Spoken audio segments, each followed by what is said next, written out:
Hello, this is TheZocar, and today I'm going to show you how to make a patterned icosahedron. This design requires 30 units, and the size of the paper is slightly different. Normally you'd use a full square, but for this particular design, you're going to be using half a square. So all you need to do is take a square, fold it in half, cut it, and you'll have the right piece of paper, and you'll need 30 of these. So here we go.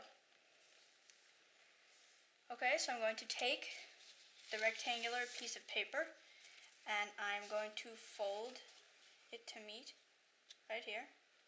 Remember, you want to try to make your fold as neat as possible because it produces better projects. Then I'm going to take this end and fold it back, and I'm just going to make a little crease right there so I can see where the midpoint is. Okay, then I'm going to take this bottom point and I'm going to fold it until it makes a point in the corner, and this top point is also on the middle line that I just creased. Then I'm going to undo that, and now I'm going to fold it in so it folds along the line that I just created. And then I'm going to fold it up again. Like so. Now I'm going to flip it over and do the same thing. You have to be careful. You want to make sure you just flip it vertically like that. You don't want to rotate it.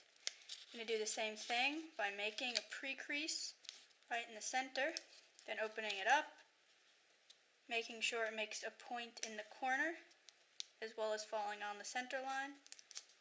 Whoops, sorry. Unfolding it, and then folding it up.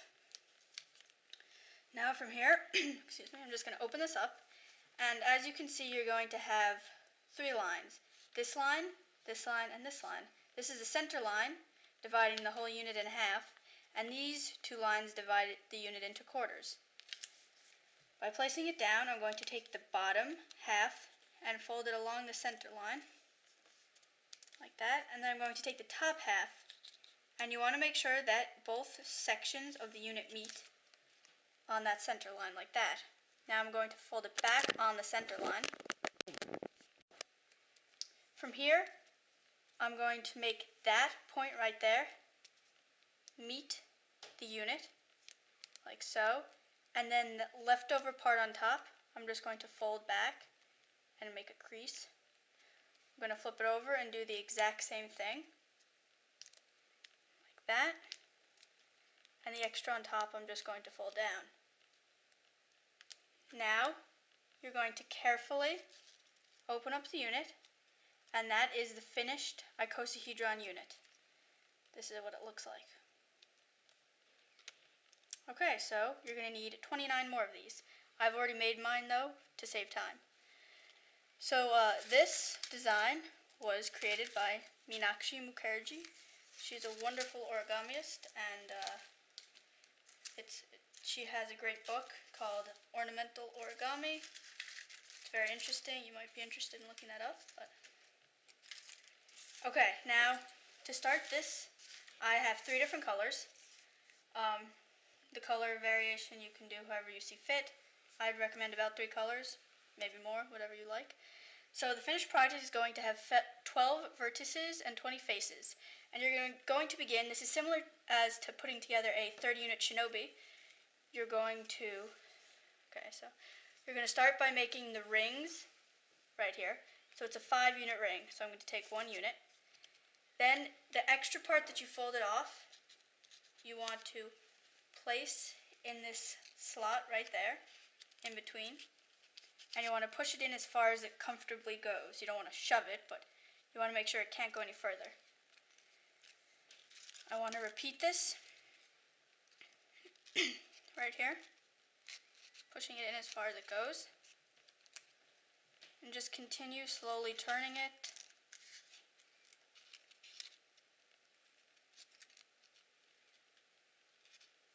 Like that. And then put in your last unit. Now for this, it's possible to do it with thin paper, very thin paper. I find it a little easier if the paper has a bit more weight, almost closer to computer paper. maybe not as heavy, but it's easier if it has just a little more weight. It holds the shape better. Okay, so as you can see, I have a 5-unit ring right here. And this is the base of the origami design. Okay, from here, you can see that these all intertwine, and now you have 2 sticking out. You want to connect these 2 by taking another unit, and see how half of the module is already filled with another unit, so I'm going to put it in the top half where there is no unit. Put it in there. And also, don't worry if it gets a little stuck or if it comes out. You'll just be able to, just push it back in. It's paper. It's pretty forgiving. Okay. Now I'm going to flip it around. Take another unit, put it in this part right here, then take this unit and place it in there. Going to take another one. You can see how this is beginning a new ring that will, in the end, look exactly like the ring I started off with.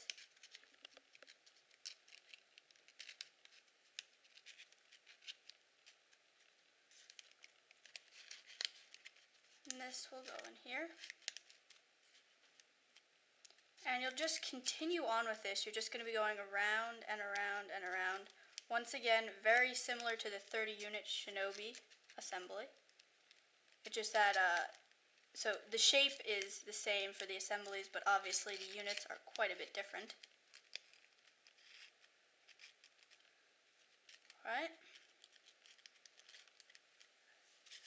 When I'm assembling them, I like to think of putting them in levels. So I'm on the second level now because I went around once for the first ring, and this is working on the second ring, so this is the second level. But you can think of it however makes sense to you. Okay, so I've completed the second level. Alright, so now I'm going to flip it back over, and now where I have 3 rings here, you need 5 units per ring, so if I have 3, I'll need 2 more. But I'm going to go around one at a time. I'm not going to put them all in at once. So I'll just put 1 more unit in there. And now as you can see, you'll have these units sticking up.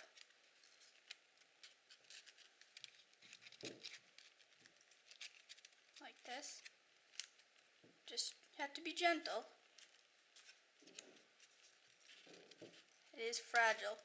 It's pretty solid at the end, but now, the units don't have anything to hold on to, so it's definitely weaker. It is possible to assist an assembly to use clothespins to hold it. I didn't find it was really necessary, but if you find that they help, by all means, you can just remove them when you're done.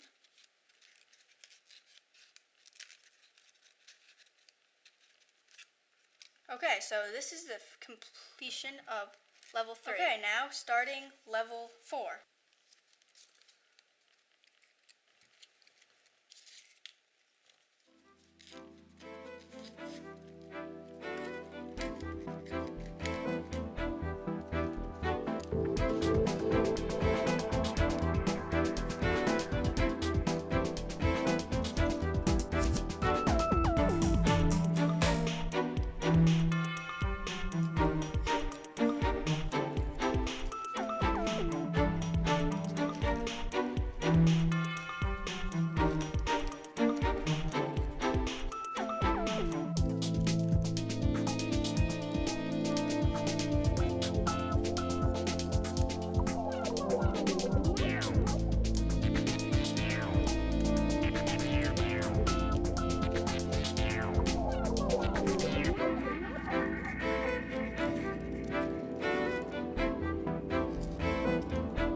Okay, keep on going around. Okay, now to save time at the end of my video, I'll say my whole spiel now. If you enjoyed this video, please check out the other videos on our channel, TheZocar. That's spelled TheZocar. If you have comments, please leave them, suggestions, video responses, new ideas. I'd be interested in hearing about them.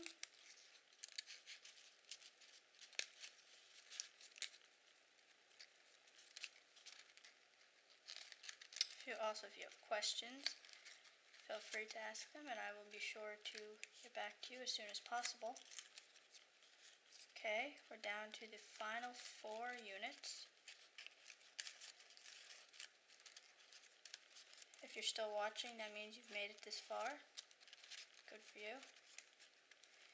This is definitely it's a pretty difficult design, but I'm sure you're all doing great.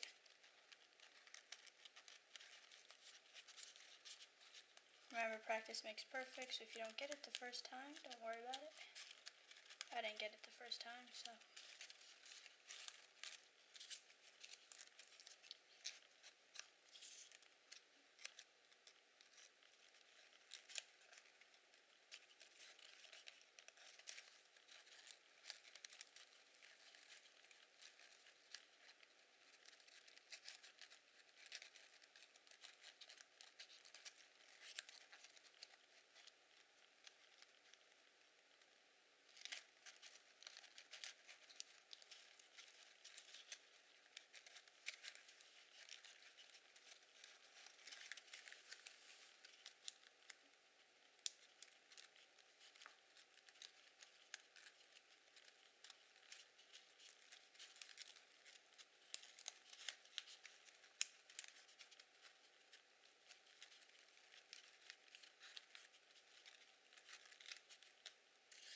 And the last unit, always the toughest, but just because all the units want to really come out, but just stick to it, should be alright. Okay, this final unit will go in there, and then the yellow will go in the red will go in the yellow. Okay, so now the units are all together, so you can just push them a little closer to neaten them up. And here is the finished icosahedron. Once again, I hope you enjoyed watching, and we'll see you next time.